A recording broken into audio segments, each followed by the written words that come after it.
Hello વિદ્યાર્થી મિત્રો, આજે આપણે ધોરણ 12 ફિઝિક્સમાં ચેપ્ટર નંબર 9 ખૂબ જ અગત્યનો પ્રશ્ન જે 4 માર્કમાં પૂછાતો હોય છે કે કાચના ત્રિકોણીય પ્રિઝમના કિસ્સામાં del is equal two I plus E minus A નું સૂત્ર મેળવો. બરાબર, ચલો આમને આપણે સૌપ્રથમ આપણે પ્રિઝમ દોરી દઈશું. ચલો અહીંયા આપણી પાસે કાચનો પ્રિઝમ છે. બરાબર, ચલો અહીંયા કાચનો પ્રિઝમ છે. કાચના પ્રિઝમમાંથી સૌપ્રથમ એક આપાત કિરણ ડ્રો કરીશું. બરાબર, ચલો અહીં મારું શું થઈ ગયું? આ મારું થઈ ગયું આપાત કિરણ.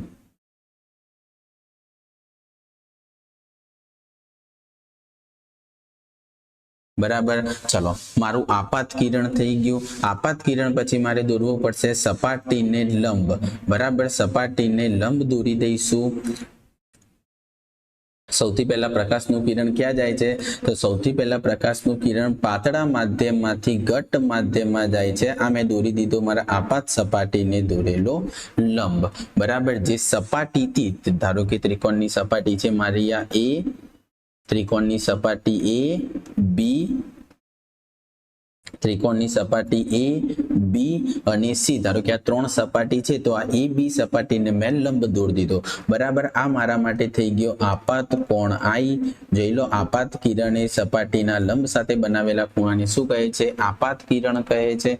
બરાબર, ચલો આમ નોર્મલ કન્ડિશનમાં શું જવું જોઈએ? પ્રકાશનું કિરણ આમ સીધું જવું જોઈએ. બરાબર, નોર્મલ કન્ડિશનમાં પ્રકાશનું કિરણ કેવું જવું જોઈએ? એકદમ આમ સીધું પસાર થવું જોઈએ. પણ એકચ્યુઅલીમાં એવું થતું નથી. કેમ? આપણને ખ્યાલ છે કે પ્રકાશનું કિરણ એક પાતળા માધ્યમમાંથી ઘટ્ટ માધ્યમમાં જશે. પ્રકાશનું કિરણ એક પાતળા માધ્યમમાંથી ઘટ્ટ માધ્યમમાં જશે તો શું થશે? એ લંબ તરફ વાંકું વળશે. એટલે જુઓ, આ પ્રકાશનું કિરણ જે સાચો માર્ગ હતો એના કરતા એ જુઓ આ લંબ તરફ વાંકું વળ્યું. બરાબર, શું થયું? એ જુઓ, લંબ તરફ વાંકું વળ્યું. અને આ ઘટનાને શું કહે છે? વક્રીભવન કહે છે. બરાબર, ત્યાંથી પ્રકાશનું કિરણ આગળ જાય છે. આ કિરણને આપણે કહીશું વક્રીભૂત કિરણ. બરાબર, આ કિરણને આપણે શું કહી દઈશું? વક્રીભૂત કિરણ. એ આગળ જશે. આગળ પછી પાછી બીજી સપાટી આવી. જુઓ, એક જ માધ્યમમાં પ્રકાશનું કિરણ પસાર થશે. પાછી એને જુદી પાડતી બીજી સપાટી આવી, જુદી પાડતી બીજી સપાટી આવી તો પાછો આપણે સપાટીને એક્ઝેક્ટ લંબ દોરી દઈએ. બરાબર, આ મારો થઈ ગયો સપાટીને દોરેલો લંબ. બરાબર, આ એક્ઝેક્ટ લંબ કેટલા અંશના ખૂણે હશે? 90 ડિગ્રીના ખૂણે હશે. બરાબર, આ મારા માટે થઈ ગયો સપાટીને દોરેલો લંબ. આપણને ખ્યાલ છે કે પ્રકાશનું કિરણ એક ઘટ્ટ એટલે કે એક કાચના માધ્યમમાંથી, ધારો કે પાતળું માધ્યમ છે, હવાનું માધ્યમ છે, તો એક ઘટ્ટ માધ્યમમાંથી પાતળા માધ્યમમાં જાય તો શું થશે? લંબથી દૂર જશે. લંબથી દૂર જશે એટલે કેવી રીતે? તો પાછું આમના આમ એ આગળ આવી જશે. જુઓ, લંબથી દૂર ગયું એટલે જે સાચો માર્ગ હતો એના કરતા દૂર થઈ ગયું. બરાબર, આટલી મારી શું થઈ ગઈ? આકૃતિ થઈ ગઈ. જુઓ,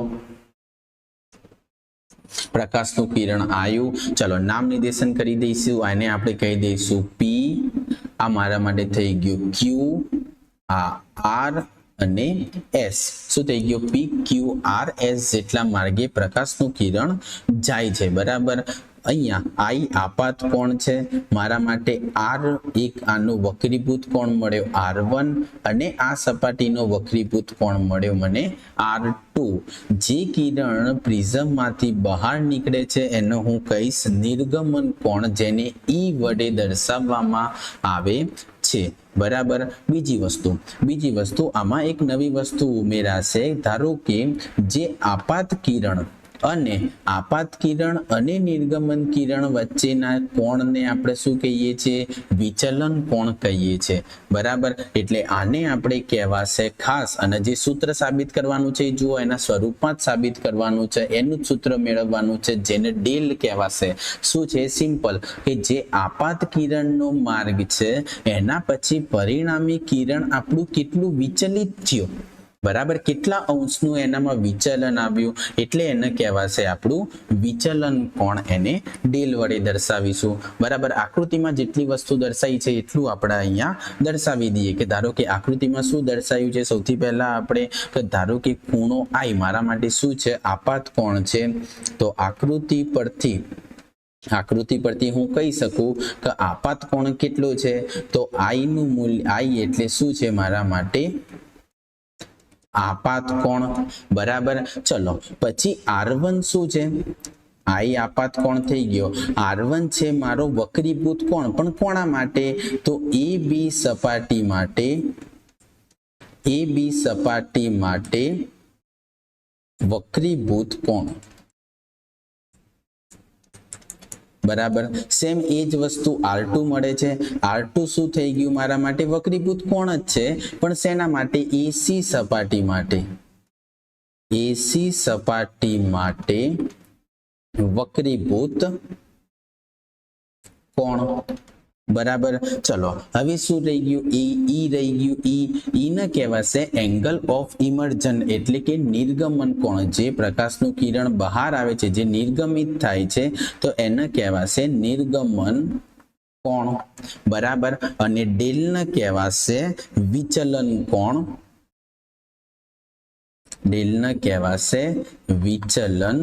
કોણ. બરાબર, અને હજી એક વસ્તુ રહી ગઈ કે જે મારું પ્રિઝમ છે, એક પ્રિઝમની બે સપાટી વચ્ચેનો ખૂણો એને કહેવાશે મારો પ્રિઝમ કોણ. આને કહેવાશે મારા માટે પ્રિઝમ કોણ. બીજું કશું જ નથી, પ્રિઝમની બે સપાટી વચ્ચેનો ખૂણો છે. શું છે, તો પ્રિઝમની બે સપાટી વચ્ચેનો ખૂણો, જેને કહેવાશે પ્રિઝમ કોણ. ચલો આકૃતિ ખ્યાલ આવી ગઈ કમ્પ્લીટ. ચલો નામ નિર્દેશન હજી કઈ રહી જતું હોય તો ચલો અહીંયા એક નામ નિર્દેશન કરવાનું રહી ગયું છે, જેના આપણે કહી દઈએ M બિંદુ. બરાબર, ચલો હવે સૌથી પહેલા આપણે શું કરવાનું છે, સૂત્ર સાબિત કરવાનું છે. સૂત્ર સાબિત કરવા માટે સૌથી પહેલા મારે એક વસ્તુ ધ્યાનમાં લેવી પડશે. શું, તો એક ત્રિકોણ લેવું પડશે. જુઓ કયું ત્રિકોણ આવ્યું, AQMR. જુઓ શું લીધું મેં, એક ચતુષ્કોણ ધ્યાનમાં લીધું, સોરી ત્રિકોણ નહીં, એક ચતુષ્કોણ ધ્યાનમાં લીધું. કયું, AQM અને R. બરાબર, AQMR મારા માટે એક શું થઈ ગયું, ચતુષ્કોણ થઈ ગયું. આપણને ખબર છે કે આ ચતુષ્કોણમાં સામસામેની બાજુનો સરવાળો કેટલો થશે, હંમેશા 180 થશે. ચલો લખી દઈએ. સૌથી પહેલા શું લીધું છે આપણે, ચતુષ્કોણ લીધું છે. કયું ચતુષ્કોણ, તો આકૃતિ પરથી ચતુષ્કોણ કયું લીધું, AQMR. ફરીથી દર્શાવી દઉં, આ AQM અને R એ ચતુષ્કોણ લીધું છે. AQRMR પરથી શું લખી શકું, આ ચતુષ્કોણ ઉપરથી હું એવું લખી શકું કે એની સામસામેની બાજુ એટલે એક તો મારો થઈ ગયો પ્રિઝમ કોણ A વત્તા એની સામેનો ખૂણો આ, એટલે શું લખી શકાય, QMR. બરાબર, અને ખૂણો QMR કેવા થશે, 180 અંશના આપણને જોવા મળશે. ચલો આની સમીકરણ 1 કહી દઈએ. બરાબર, ચલો આપણને મળી ગયું ખૂણો A ઇઝ ઇક્વલ ટુ ખૂણો QMR એટલે કે પ્રિઝમ કોણ પ્લસ ખૂણો QMR બરાબર 180. ચલો હવે બીજું લેવાનું છે ખૂણો Q. બરાબર, બીજું લેવાનું છે ત્રિકોણ માટે. કયું, ત્રિકોણ QMR માટે. બરાબર, ત્રિકોણ QMR, આ ત્રિકોણ QM અને R માટે, ત્રિકોણ QMR માટે આપણને શું કહે છે કે ત્રિકોણની ત્રણેય બાજુનો, ત્રિકોણના ત્રણેય ખૂણાઓનો સરવાળો 180 થશે. તો અહીંયા લખી દઈએ કે ખૂણો કયો છે, એક ખૂણો R1 પ્લસ ખૂણો R2 પ્લસ બીજો ખૂણો કયો, તો QMR. ખૂણો QMR ત્રણેય ખૂણાનો સરવાળો થશે 180. આ સમીકરણ 2 કહી દઈએ. બરાબર, હવે શું કરવાનું છે, સમીકરણ 1 અને 2 નો સરવાળો કરવાનો છે. બરાબર સમીકરણ 1 અને 2 ને સરખાવતા બરાબર આપણે શું કરી દઈએ સમીકરણ 1 અને 2 ને સરખાઈ દઈએ સરખાવતા આપણને શું મળશે જુઓ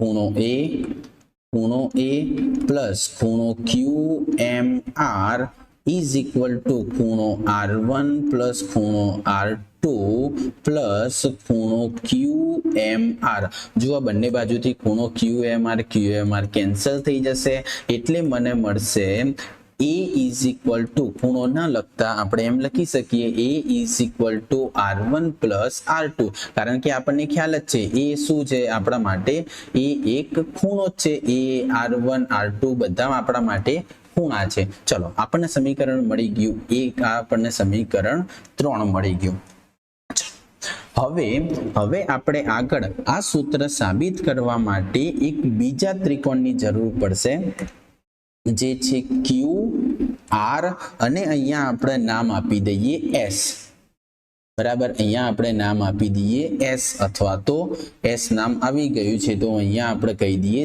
Z બરાબર કયું ત્રિકોણ આપણને મળશે આ રહ્યું ત્રિકોણ ZQ અને R બરાબર ત્રિકોણ ZQR ત્રિકોણ ZQR ની આપણે ચર્ચા કરીએ છીએ તો ત્રિકોણ ZQR માટે ખૂણો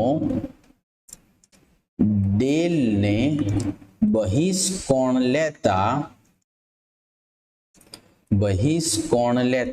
જુઓ આ ખૂણો ડેલ ને બહિષ્કોણ લઈએ અને આપણને આ એકને ધારો કે આપણે ડેલ 1 માની લઈએ અને આને ડેલ 2 માની લઈએ જોજો આ એક ત્રિકોણ થઈ ગયું અંદરનું આ બહિષ્કોણ થયો તો આની સામેના બે ખૂણા ડેલ 1 અને ડેલ 2 માની લઈએ તો શું થશે નિયમ આપણો ડેલ ઇઝ ઇક્વલ ટુ બહિષ્કોણનું મૂલ્ય ત્રિકોણની અંદરની સામસામેના બે બાજુઓના ખૂણાના સરવાળા જેટલું હોય તો ડેલ 1 પ્લસ ડેલ 2 હવે ડેલ 1 અને ડેલ 2 નું મૂલ્ય ક્યાંથી લાવશો તો આકૃતિ ઉપરથી તમને જણાતું હશે જુઓ આ I આખો છે આ I અને આ એકબીજાના કેવા થઈ જશે અભિકોણ થઈ જશે જેટલું આનું મૂલ્ય છે એટલું જ આનું મૂલ્ય પણ થશે બરાબર તો I એટલે હું એવું લખી શકું I એટલે હું એવું લખી શકું શું છે તો આકૃતિ ઉપરથી I is equal to del 1 plus R1 થશે જુઓ I નું મૂલ્ય કેટલું તો ડેલ 1 અને R1 ના સરવાળા જેટલું મારે ડેલ 1 ને કરતા બનાવવા છે તો del 1 is equal two I minus del 1 is equal two I minus R1 થશે બરાબર સમીકરણ 4 કહી દો આને સેમ એ જ રીતે જુઓ સેમ એ જ રીતે અહીંયા નિર્ગમન કોણ E છે એનું મૂલ્ય કોના જેટલું હશે તો નિર્ગમન કોણ E નું મૂલ્ય કોના જેટલું હશે તો E નું મૂલ્ય ડેલ 2 પ્લસ R2 જેટલું હશે તો ડેલ 2 ને હું કરતા બનાવું તો del 2 is equal two E minus R2 લખી શકાય બરાબર જુઓ બે સમીકરણ મળી ગયા આપણને del 1 is equal to I minus R1 અને del 2 is equal to E minus R2 બરાબર આ સમીકરણને આપણે 5 કહી દઈએ તો સમીકરણ 4 અને 5 ની કિંમત આપણે મૂકવાની છે સમીકરણ આમાં del is equal to del 1 plus del 2 તો સમીકરણ 4 અને 5 પરથી del is equal to લખી શકું del is equal to del 1 ની જગ્યાએ I minus R1 plus del 2 ની જગ્યાએ E minus R2 જુઓ del is equal to I plus E ને જોડે લાવી દઈએ minus R1 minus R2 બંનેમાંથી માઇનસ નિશાની કોમન નીકળશે તો માઇનસ લખી શકું R1 plus R2 ની જગ્યાએ આપણે મૂકી શકીએ છીએ એ જે સમીકરણ 3 માં સાબિત કરી તો del is equal to I plus E minus A આપણે જે સમીકરણ સાબિત કરવાનું હતું એ મળી ગયું બરાબર આ શેની ઉપરથી આવ્યું કારણ કે સમીકરણ 3 ઉપરથી બરાબર. ચલો હવે પછી આમાં અટેચ બીજી થિયરી પૂછાય છે કે જે છે, ચલો આ થિયરી અહીંયા આટલેથી સ્ટોપ થઈ ગઈ છે કે કાચના ત્રિકોણના પ્રિઝમના કિસ્સામાં del is equal to I plus E minus A સૂત્ર સાબિત કરો. બરાબર. ચલો એના પછી બીજી થિયરી આવે છે કે પ્રિઝમ માટે વિચલન કોણ વિરુદ્ધ આપાત કોણના મૂલ્યનો આલેખ દોરો. બરાબર. એટલે અહીંયા આપણે વિચલન કોણ જે સૂત્ર લાયા હતા ને આપણે del is equal to I plus E minus A, તો આ વિચલન કોણ વિરુદ્ધ આપાત કોણમાં કેવા કેવા ફેરફાર થાય છે આપણે એનો આલેખ એમને દર્શાવવાનો છે, જ્યાં ડેલ છે આપણા માટે વિચલન કોણ. બરાબર. ડેલ આપણા માટે શું છે? વિચલન કોણ. અને આઈ આપણા માટે છે આપાત કોણ.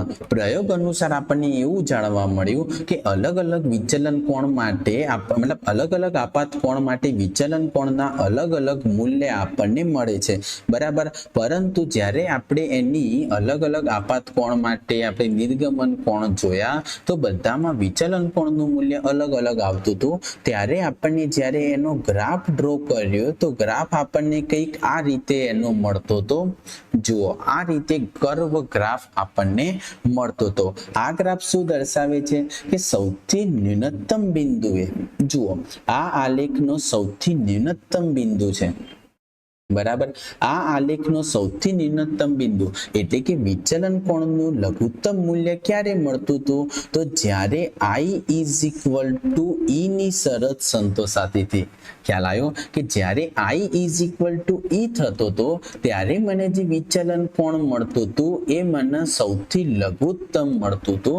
એના સિવાયના બધા જ આપાત કોણ માટે જુઓ, આ ધારો કે હું આ કોઈ એક બિંદુની ચર્ચા કરું તો આમાં આપાત કોણના બે મૂલ્ય માટે મને એક જ વિચલન કોણ મળે છે. જુઓ.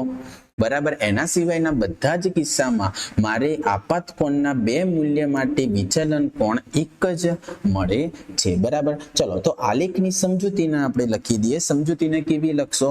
તો i ઇઝ ઇક્વલ ટુ ઈ સિવાયના બધા જ મૂલ્ય માટે. બરાબર. ધારો કે ચલો પહેલા એ લખી દઈએ કે પહેલા તો લઘુત્તમની શરત લખવી હોય તો કે i ઇઝ ઇક્વલ ટુ ઈ થાય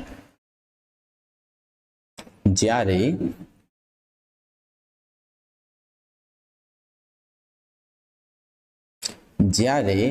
i ઇઝ ઇક્વલ ટુ ઈ થાય ત્યારે આપણને મળતું હતું લઘુત્તમ, ત્યારે લઘુત્તમ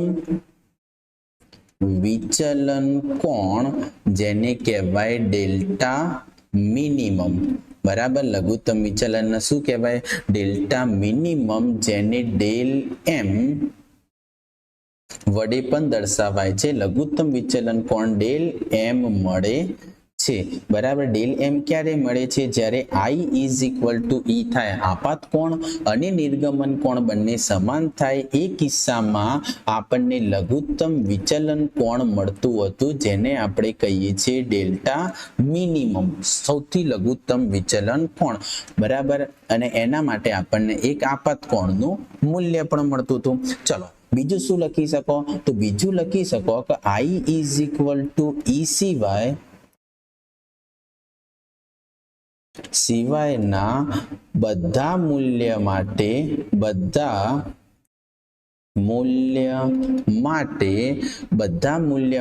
અથવા તો બધા મૂલ્ય માટે વિચલન કોણના એક મૂલ્ય માટે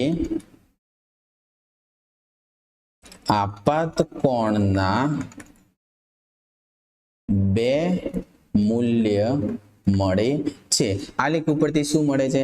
તો એક જ વિચલન કોણ માટે, ધારો કે અમે વિચલન કોણ ડેલ લીધો તો એના માટે મને એ બે વિચલન કોણ માટે મને અલગ અલગ બે પોઈન્ટ આપણને મળતા હતા. બરાબર. ચલો બીજી વસ્તુ શરત શું થશે? તો જ્યારે વિચલન કોણ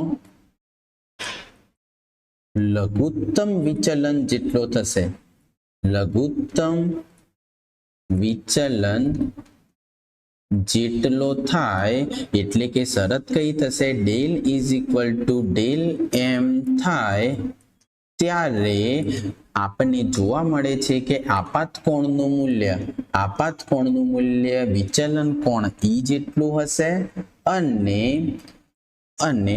R1 is equal to R2 થાય છે. બરાબર, શું થાય છે? R1 is equal to R2. તમને કીધું હતું ને R1 એટલે શું થશે? આઈ રહ્યું કે જ્યારે આપણને લઘુત્તમ વિચલન કોણ થાય I is equal to E જોવા મળે છે ત્યારે આ R1 અને R2 બંને કેવા જોવા મળે? આપણને સરખા જોવા મળ્યા. બરાબર, કઈ શરત આપણને મળશે? તો I is equal to E અને R1 is equal to R2 થાય ત્યારે આપણને લઘુત્તમ વિચલન કોણ ડેલ્ટા M જોવા મળે છે. ચલો સમીકરણ, આગળના સમીકરણને ફરીથી યાદ કરીએ કે આપણને R1 plus R2 is equal to A મળતું હતું. જ્યારે R1 is equal to R2 થાય તો હું ધારો કે લખી શકું R1 is equal to R2 is equal to R. તો બંનેની જગ્યાએ હું ધારો કે R મૂકી દઉં, બંનેની જગ્યાએ હું R મૂકી દઉં તો R plus R is equal to A, 2R is equal to A. મને R નું મૂલ્ય કેટલું મળ્યું? A/2 જેટલું R નું મૂલ્ય મને મળ્યું. આને સમીકરણ 1 કહી દઈએ. બરાબર, ચલો બીજું લઘુત્તમ આપણે વિચલન કોણની શરત કઈ હતી? ડેલ ઇઝ ઇક્વલ ટુ વિચલન કોણની શરત જુઓ ઉપર આપણને લખેલી છે del is equal two I plus E minus A. આમાં આપણે કીધું I અને E કેવા હશે? સરખા હશે. જ્યારે લઘુત્તમ વિચલન કોણ થાય તો લઘુત્તમ વિચલન કોણ માટે હું ડેલ્ટા મિનિમમ લખી શકું છું અહીંયા, અને I અને E સરખા થાય તો બંનેની જગ્યાએ હું I લખી શકું તો 2I minus A. બરાબર, ચલો આપાત કોણના I ના કરતા બનાવીએ તો 2I is equal to delta minimum plus A, એટલે I નું મૂલ્ય મને મળે છે ડેલ્ટા મિનિમમ પ્લસ A ભાગ્યા 2. જુઓ મને R એટલે કે વિચલન R નું મૂલ્ય મળી ગયું અને I એટલે આપાત કોણનું મૂલ્ય મને મળી ગયું છે.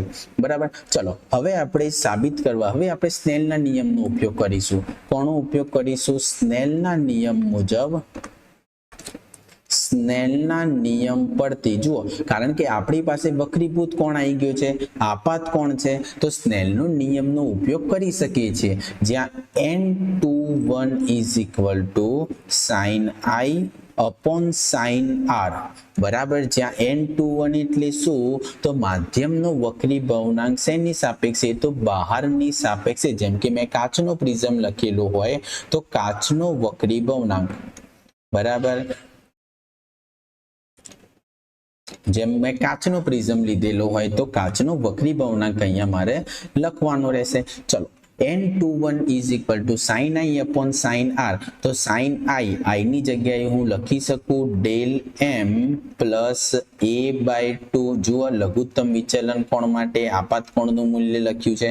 એના પછી sin R ની જગ્યાએ લખાશે A/2. જુઓ R ની કિંમત લખી દીધી મેં અહીંયા sin A/2. તો મને અહીંયા એક બીજું સમીકરણ મળી ગયું n21 is equal to sin del M plus A/2 upon sin A/2. જો પ્રિઝમ, હવે ધારો કે આપણે આ પ્રિઝમ કોણ ધારો કે મોટો હોય એની ચર્ચા કરેલી છે, પણ તમને એવું કીધેલું હોય કે પ્રિઝમ ખૂબ જ પાતળો હોય તો પ્રિઝમ પાતળો લેવામાં આવે તો, ધારો કે આપણે લીધેલું છે પ્રિઝમ પાતળો, તો પ્રિઝમ પાતળો લેવામાં આવે તો આપણે સાઇન થીટાનું મૂલ્ય આપણને ખબર છે કે થીટા નાનો હોય તો થીટા નિયર ઇક્વલ ટુ કેટલા થઈ જશે? થીટા જેટલા થઈ જશે. એટલે અહીંયા sine del M plus A/2 એની કિંમત નિયર ઇક્વલ ટુ થઈ જશે ડેલ M પ્લસ A/2 જેટલી, અને સાઇન A/2 ની કિંમત થઈ જશે A/2 જેટલી. બરાબર, કેમ? કારણ કે થીટા ખૂબ જ નાનો છે એટલે sine theta near equal to આપણે થીટા લઈ શકીએ. તો એની કિંમત આપણે આ સમીકરણ 3 માં મૂકતા, જ્યારે એની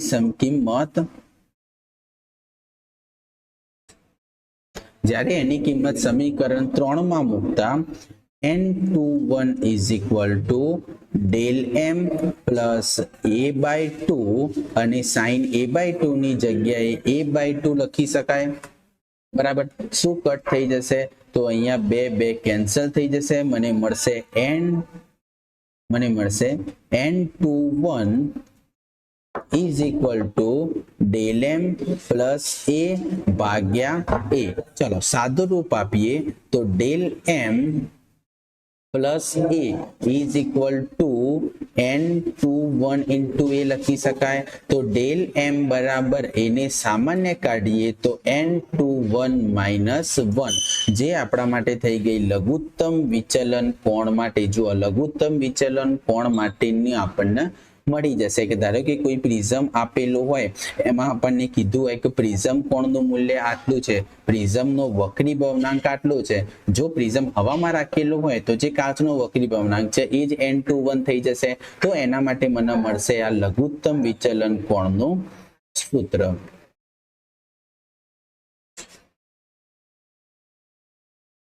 જ્યારે પ્રિઝમ પાતળો તમને કીધો હોય કે જ્યારે પ્રિઝમ પાતળો લેવાનો છે તો આપણે આ સૂત્રનો ઉપયોગ કરીશું. અને તમને કશું મેન્શન નથી કર્યું રકમમાં કે પાતળો પ્રિઝમ નથી લેવાનો, પ્રિઝમ કોણ આપેલો છે, તો આપણે આ n21 is equal to sine del M plus a by 2 upon sine a by 2 સૂત્રનો ઉપયોગ કરીશું. બરાબર. આ થિયરી આપણી 4 માર્ક્સમાં બંને થિયરી કમ્બાઈન પણ પૂછી શકે છે, બંને થિયરી અલગ અલગ પણ પૂછી શકે છે. આઈ હોપ તમને સમજાઈ ગયું હશે. Best of luck. Thank you દોસ્તો.